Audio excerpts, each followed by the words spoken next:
खेमा जहां पर सरकार का फोकस है, मेक इन इंडिया, आत्मनिर्भरता वाली थीम वहां पर काम कर रही थी। ऑर्डर बुक सॉलिड है, एग्जीक्यूशन बहुत अच्छी, वो है डिफेंस का। कोचिन शिपयार्ड, मझगांव डॉक, ये शिपिंग से जुड़ी जो डिफेंस वाली कंपनीज हैं, यहां पर भी हमने कमाल की तेजी देखी। मझगांव डॉक 167% चला एक साल में। कोचिन शिपयार्ड की बात करें तो 246% के आसपास की तेजी रही है।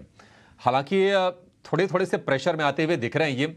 मार्च में आप देखिए इनके आंकड़े, ये गिरावट आपको दिखाएंगे।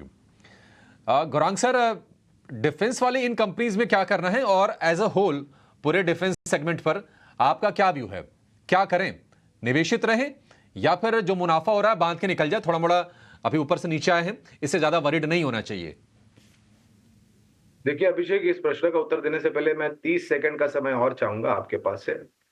इस क्षेत्र के साथ साथ मैं ऊर्जा उत्पादन क्षेत्र और अभी जो प्रश्न पूछा था आपने रेलवे क्षेत्र से जुड़ी हुई कंपनियां, तो ये जो प्रयास है सरकार का नीतियों में बदलाव को लेकर के, ये मात्र 3 महीने 6 महीने या साल भर नहीं होने वाला है। ये निरंतर काफी लंबे समय तक आपको परिवर्तन आता हुआ दिखेगा रेलवे क्षेत्र में, रक्षा क्षेत्र में और ऊर्जा उत्पादन क्षेत्र में। ऊर्जा उत्पादन में आपको ये भी ध्यान रखना है कि ऊर्जा उत्पादन के साथ साथ ऊर्जा वितरीकरण और ऊर्जा उपकरण बनाने वाली कंपनियां। और वास्तविकता ये भी है अभिषेक, अभी आप बता रहे हैं स्क्रीन पर कि कुछ शेयर 100% चले, कुछ 150, कुछ 200, कुछ 250, कुछ 300% चले एक साल के भीतर।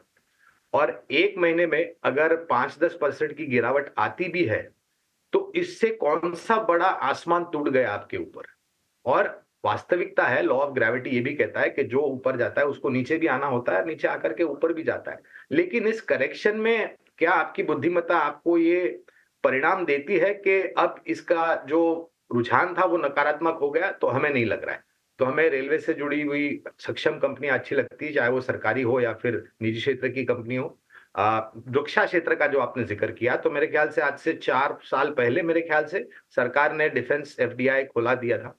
और जिस स्तर पर इनके आईपीओ आए थे, मझगांव डॉक देख लीजिए आप, हिंदुस्तान एरोनॉटिक्स देख लीजिए, भारत डायनामिक्स देख लीजिए, कोचिन शिपयार्ड देख लीजिए, उस स्तर से अभी तक के जो स्तर देखे उसमें बहुत ही शानदार रिटर्न खड़ा करके दिया। और ये निरंतर प्रयास है, सिर्फ हमारी सुरक्षा के लिए नहीं, लेकिन एक्सपोर्ट मार्केट भी एक बहुत बड़ी अपॉर्चुनिटी।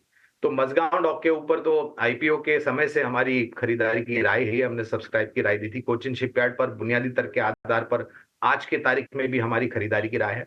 और मैं ये अनुमान लगा के चलता हूं कि आने वाले 5 या 10 वर्षों में जिस प्रकार से इनकी ऑर्डर बुक बढ़ती जाएगी और एग्जीक्यूशन होता जाएगा और एक्सपोर्ट मार्केट खुलता जाएगा, इनकी परिस्थिति, वित्तीय परिस्थिति काफी बेहतर तरीके से सुधर सकती है।